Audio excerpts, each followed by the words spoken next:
नमस्ते सबैजनालाई। र आजको यो भिडियोमा चाहिँ मैले तपाईहरुलाई एनटीसी को कुनै पनि एउटा सिमबाट र अर्को सिममा डाटा प्याकेज ट्रान्सपोर्ट कसरी गर्ने अथवा यही बसी र आफ्नै सिमबाट अरु नै कसैको मोबाइलको नम्बरमा तपाईहरुले डाटा प्याकेज बाइ कसरी गर्दिने भनेर सिकाउन गइरहेको छु र भिडियोलाई अन्तिमसम्म हेर्नु होला भन्दै अब सुरु गरौँ भिडियो।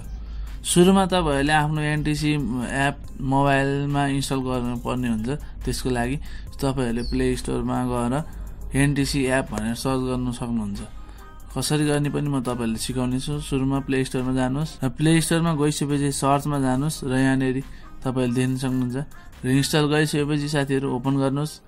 मैले चाहिँ ओपन गरिसकेको छु र ओपन गर्ने बित्तिकै साथीहरु तपाईले सुरुमा लगइन भनेर देखाउनेछ र तपाईहरुले लगइन गर्नको लागि केही गर्नु पर्दैन साथीहरु। सुरुमा तपाईले आफ्नो मोबाइल नम्बर जुन प्रयोग गरिराख्नु भएको छ नमस्तेको मोबाइल नम्बर इन्ट्री गर्नुस् र लगइन गर्नुस्। एउटा पासवर्ड र मोबाइल नम्बर हालेर भेरिफिकेसन कोड आउँछ त्यो कोड हानेर अनि लगइन गर्न सक्नुहुन्छ। र लगइन गरिसकेपछि साथीहरु अब तपाईहरुले यो मोबाइलबाटै यो नम्बरलाई युज गरेर जस्तै कि तपाईको करेन्ट ब्यालेन्स यहाँनेरि तपाईले देख्न सक्नुहुन्छ मेरो 3 छ। यो मोबाइलमा मैले ब्यालेन्सलाई लोड गरेर र अब अरु नै कुनै मोबाइलको नम्बरमा चाहिँ तपाईहरुले डाटा प्याकेज तान्दिन सक्नुहुन्छ। त्यसैले कसरी तान्ने पनि म देखाउने छु।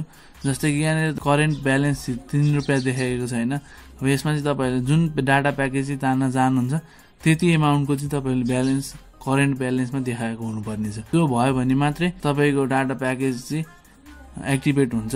अरु नै कुनै मोबाइलमा तपाईले यही बसेपछि एक्टिभेट गर्न सक्नुहुन्छ। त्यसको लागि चाहिँ तपाईले कहाँबाट गर्ने भनेर कन्फ्युज भइराख्नु भएको थियो होला र मैले चाहिँ यो सजिलो तपाईहरु तरिका सिकाएको छु। जस्तै कि गिफ्ट प्याकमा जाने र यहाँ मैले विभिन्न किसिमका भोइस प्याकदेखि लिएर डाटा प्याकेजहरु देख्न सक्नुहुन्छ। डाटा भनेर देखाएको छैन। मास्तिरको डाटा प्याकेज हुन्छ भने तलतिर भोइस प्याकेजहरु हुन्छ। प्याकेज गिफ्ट गर्न गइराख्नु भएको छ। यहाँनिर तपाईले मोबाइल नम्बर हाल्नुपर्ने हुन्छ र मोबाइल नम्बर हाल्ने बित्तिकै यहाँनिर ओके गर्नुपर्ने हुन्छ।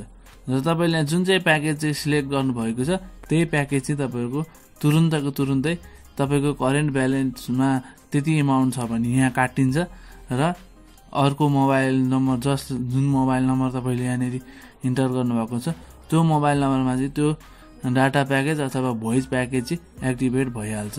त्यसमा मेसेज जान्छ र यसमा चाहिँ तपाईको करेन्ट ब्यालेन्स काटिन्छ। र यसैगरी साथीहरु तपाईले पनि डाटा प्याकेज गिफ्ट गर्न सक्नुहुन्छ। साथीहरु भिडियो कस्तो लागेको छ कमेन्ट सेक्सनमा कमेन्ट गर्नुहोस्।